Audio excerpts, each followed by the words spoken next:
Alright guys, what's up? Welcome back to the channel. In this video we're going to be talking about how to get your first real estate deal, and this is what I do. This is wholesaling. It's super basic, super simple, but I'm really trying to outline it and give you guys a really basic understanding of it. If you guys like videos like these, entrepreneurial videos, real estate videos, please subscribe. Of course, like this video, and the best thing you guys can do other than subscribe is to share. But anyway, let's get started. So who am I? I'm 19 years old. I'm a real estate agent and investor from Southern California. I started learning about real estate at 16. I kind of fell into it based off a few things that had happened. And by the time I was 18, I was full-time into it.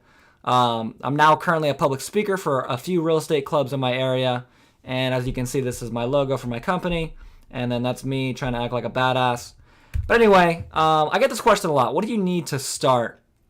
And to be quite honest with you, you don't need a lot.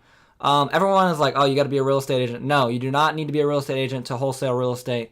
That is a myth. If anything, it actually can make it more difficult. It really doesn't make it more difficult, but some people think it does, because whenever you cold call people, you have to tell them that you are a real estate agent. And there are some people that just absolutely refuse to work with real estate agents based on if they had a bad experience or something with one in the past. So keep that in mind.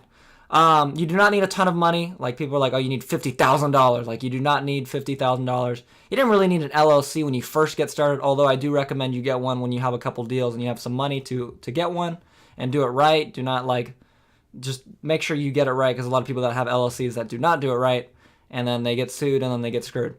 Okay, what you do need, though, is you do need basic people skills, which I'm pretty sure everyone has. Hello, nice to meet you. My name is Spencer Van. Being able to ask questions, stuff like that. Okay. You need persistence, because you're going to knock on a lot of doors. You're going to call a lot of people, and they're all going to say no. And then you're going to get that one that's going to say yes. And then you're going to make a lot of money. Okay. And you do need a few $100s to pay for like a couple online services and for your deposit and stuff like that. But really not too much. If you have at least 500, you should be okay. I would say more realistically, you want to be 750 to 1,000, and you really are in the comfort zone, and anything over than that, you're going to be okay. So what is wholesaling? Okay, I drew up this beautiful diagram. As you guys can see, I spent a lot of time on this. Okay, I am like the next Vincent Van Gogh, as you can see. But anyway, so there's three parties or three people in a wholesaling transaction. Okay, there's the motivated seller, which is this guy in his house. There's you, which is the wholesaler. And then there is this guy who's got the money, and he's the investor, okay? So basically what you're doing is you're bringing these two people together, and you are kind of like the middleman. And I get asked a lot, like, why? Okay, if you're going to bring these two people together, and this guy's going to pay you extra to get this deal, why wouldn't he just go around you? And truth be told is they will a lot of times try to find their own deals, okay? But if you can become a master of your market and get any deals you want and have a much bigger deal flow than this guy just wants to make money. So if he has to pay you an extra $5,000 to make 25, he's happy at the end of the day, as long as everyone makes money. Okay, but I'm getting ahead of myself here. So look, a motivated seller, what is that? That's someone that's willing to sell quickly for a discount, okay? You guys will see in my next slide exactly what that is, but basically it's somebody that's going through some sort of crisis and needs to get out of their house, save their credit, whatever the situation is. There's a million different possible situations, and you're trying to help them. You're trying to say, hey, I will buy your house. Okay, so you're going to offer to purchase their house by a specific date. Okay, 45 days from this offer, or from agreement of the offer, or 90 days, or whatever you set. Okay, and then in return, they're going to give you the rights to buy the house and assign the property. Now, assigning the property is important. Okay, there's some people that get screwed because they give them an offer that is not assignable, and so they're like, yeah, I'll buy your house for 100,000. It's worth 200, so it's a good deal. And then they try to assign it to him, and it's not assignable. So make sure that the contract is assignable. Okay, so you've offered, they've accepted, and so now you've got the rights to buy and assign the property. Okay, now you're gonna market this property out to different your buyers list, to different investors. One of them is going to bite. He's going to pay you a fee. The typical wholesale fee in my area is between $10,000 and $20,000, but in your area it might be different. I haven't heard anything less than $10,000, and I've got a few friends all over the U.S. that do this. I mean, people that like live in Kentucky that I've never even been to Kentucky. I've grew up in California my entire life. So, and they said, yeah, we don't do less than $10,000 here either. even though the property values are completely different. So just because in my area, property values are so much more, way higher than anywhere in Kentucky, I imagine. It doesn't mean that your wholesaling fees are going to be that much more. Okay. But anyway, again, 10 to 20,000 typically. And then you're going to assign investor. You're going to assign you're basically going to be like, look, here's the contract. Here's the right to buy the house. Okay. You've paid me my check. Here's the right. You're going to close. Boom. He's happy because he gets his property that he's going to fix and flip and make, 40,000 on or whatever. You're happy because you made your little 20, 10,000, whatever. And he's happy because he got rid of the house that he can't afford, or he's out of the situation with his credit, or whatever his situation is has been solved. Okay, so everyone's happy at the end of the day. Okay, so that's basically wholesaling in a nutshell. Okay, now motivated sellers. Let's talk about them a little bit more. So again, it's somebody that's in distress and willing to sell at less than market value. Now, obviously, that's very important because if they're not willing to sell at less than market value, they're not really that motivated. Okay. I've ran into a lot of people who I thought were motivated sellers, and then you start talking price, and they're like at market value, and you're like, look, you're going through foreclosure. Like, I'm sorry, but you do not have the time to nitpick, about my offer. Like, this is what I'm going to offer you. If you don't want it, you don't have to take it, of course. But at the end of the day, I'm sorry, but that's what I can do for you. Okay. Don't work with people that are not willing to work at your numbers. Okay. Now, of course, negotiate. You're not going to be like, look, I'll give you 10% of its full value. Like, that's not fair. Okay. But at the same time, if they're stuck at 100%, like they have to get market value, and you're like, dude, like you're going to get kicked out of the house in like 14 days. Like, you need me, then don't work with them, because there's plenty of people like that, and it's just not worth your time. So keep that in mind. Now, the 4 Ds of real estate investing, I believe it's actually 3 Ds. That's how I learned it. But then I added a 4th one.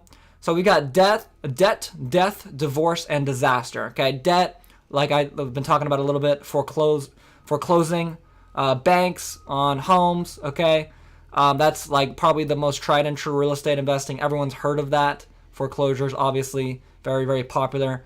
Death, that's like probate. Okay, obviously, if the homeowner dies, you're not going to go after them because they're dead. But whoever inherits the house, you're going to go after them, because a lot of times they can't afford it, because yes, they inherit the house, but now they're in probate court, and it's a long drawn out process, especially here in California.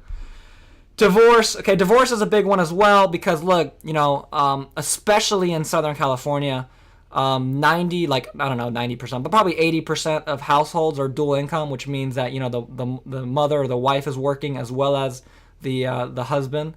So if they're both working to afford a house, and one of them decides to leave, and so now they only have one source of income, do you really think that they're going to be able to afford the same house? Of course not. Okay, and that's where divorce comes in. And then finally, disaster, and that's like if a house is in horrible condition, fire damage. That's a huge one. Fire damage is actually a really good thing in real estate investing. When I see a house that has fire damage, I get very excited. Okay, but fire damage, really just any type of damage. Anything. Obviously, if it's too much damage, you don't want that. But that's really with any of these. I mean, obviously, divorce, you can't have too much divorce. That's kind of a weird thing to have. But like too much debt, okay, that's definitely, maybe think about that, because they might be underwater with equity, which I'll get to in a second. Too much death. Again, you can't really have that because if it's through probate. But you can have where people died in the property, and then you have to announce that to people that you sell it to. That's not fun. Divorce, and then disaster. If it's too much damage or disaster, then you might want to skip on that one too. And by that, I mean like you have to demolish the house and rebuild it. That's too much. Okay, anything less than that, you should be able to do. Okay. Anyway, if they accept your offer, you have a set amount of days to sell. Okay, set by state law and purchase contract. Look, you get to choose that number. So if you're like, look, we're going to close in 90 days, then that's when you have 90 days to sell it. Okay, it's really up to you. Typically, I do 45 to 60, but completely up to you. Investor. So you're looking for somebody who's going to buy real estate for a discount. Now, that sounds like everyone, okay? But you'd be surprised. Not a lot of people are willing to buy it right then on the dot, which is why we're working with investors, okay? There is another strategy that I will do in another video called retail wholesaling, where you can make a lot more money. It's a little bit more advanced. But the trick is with that is that now you're narrowing your buyer's market to someone that's going to buy and live in it versus someone that's going to try to make money off of it. So they actually have to like the property, okay?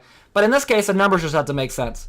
So I work with a lot of fix and flippers, and the really main reason for that is just because there's so many of them here. They're like a dime a dozen. I swear to God, you go everywhere. You walk into a real estate meeting and there's like 500 of them, okay? They're everywhere. They're very easy to find, very easy to work with. You know what they want. They just want to make money. It's simple, okay? And so basically, look, you're selling them the right to buy the property. You're not selling them the property. You're never going to take ownership of the property. You're only going to take the right to buy the property at a set price for a specific time, okay? That's the contract. So keep in mind, though, and this is very important, wholesaling, for the most part, now I know someone's going to comment and be like, well, I did a wholesale deal where it was a subject to. Like, I'm not talking about you, okay? I'm talking about, for the most, 90% of wholesale deals, okay? More equity equals more money, okay? If there's 100% equity and you can offer the person a 30% on the market value, you know, let's say it's a $100,000 house, it's 100%, and the seller, the motivated seller, accepts a $30,000 offer, you can charge the investor a $20,000 fee because he's still going to have $50,000 of equity to work with, right? But if you can only get, you know, an offer for 90%, so $90,000, there's no way you can charge that because by the time the investor even gets it, it's going to be over market value, okay? Tips to remember. We are looking for properties with enough equity for a fix and flip. This is exactly what I just said. Okay, minimum 35% equity is needed for most wholesale deals. What does that mean? Again, $1 million property. You need at least $350,000 worth of equity, okay, for your purchase price. So in that case, I would offer the seller a maximum of $650,000. That's it. That's the max. I'm not going to go any more than that because after you run the numbers, it won't make sense a lot of times. Now, of course, 35% is a broad number. It's not really, it's generic number. I shouldn't say broad, it's generic number. And so you really need to run the numbers before I can give you an exact percentage that you need. But whenever you're searching for properties, I usually won't do anything with less than that just to be on the safe side, okay? Motivated sellers are not everyone, okay? I hate this. I've had so many different partners and stuff when I was getting started that was like, oh, I found a motivated seller. And then you get all excited. And then like it's just like some Redfin listing. And you're like, what the hell is this?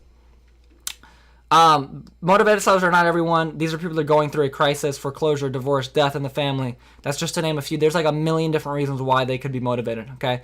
Basically, they just want to get the hell out very, very quickly, and they're willing to take less than market value. It's very, very simple, okay? Purchase offer needs to be assignable to the fix and flipper, okay? That's very, very basic. You just need to be able to assign the contract to them, otherwise you can't do it. But remember, contracts are just paper. It's just paper with writing on it, okay? Dude, like I used to have this weird, I don't know about you guys, I used to have like this weird thing with contracts where I thought it was like so official, and like it is, don't get me wrong, but at the same time, it's like it's just a piece of paper with writing on it. So if you want the terms to be different, you can just change the terms, okay? It's not that big of a deal. Obviously, I would recommend having a lawyer do it, or, I mean, LegalZoom or somebody. I'm not a lawyer, I'm not going to tell you what to say or do, but I will tell you this, it's just a piece of paper, and yes, you can change the terms. So that's pretty much it, guys. I think that's my last slide. Oh, no, never mind. What's next? Okay, guys, so once you guys have a few deals, you guys have made some money, where can you go from there? Okay, wholesaling, yes, you can turn that into a business. It's not a bad business to get into. Very, very little risk and very quick turnover. And what I mean by that is you make checks a lot quicker than you would if you were going to fix and flip, because fix and flipping takes like 3-4 months per project, whereas wholesaling can take a few weeks, you know, even like a month at the most, and that's if you don't know what the hell you're doing. But anyway, yeah, so you can do, I talked about retail wholesaling. You can go there. You're just going to make more money doing the same thing, basically. It's a little bit different, but I'll make a video on that. Advanced to fix and flipping, if you guys want to go that route, I personally would not recommend, but then again, I just have a personal vendetta against fix and flipping. That's just me. But for you, you might be different. That maybe that's where you want to go. Commercial property wholesaling, yes, you can wholesale commercial properties. A commercial property is like a mall or an office building or a multifamily or apartment building over 5 units or anything like that. And then finally, there's creative real estate investing. Obviously, depending on what your goals are in, you know, financially is where you're going to want to go. If you want to build passive income, I would go creative real estate investing. Or I would turn one of these 3 into a business. And what I mean by that is not like you do everything. I mean like you hire people and they do everything, and then you just make money, okay? That's ultimately where you want to go if you want to go passive income. If you just want to make a little side hustle, then I would go like retail wholesaling or, you know, fix and flipping. Or, honestly, you could probably go commercial wholesaling too, although it's a little bit different. But same concept, basically. But anyway, guys, that's it. Thank you guys for watching. I hope you guys enjoyed the video, and I will catch you guys soon. Peace.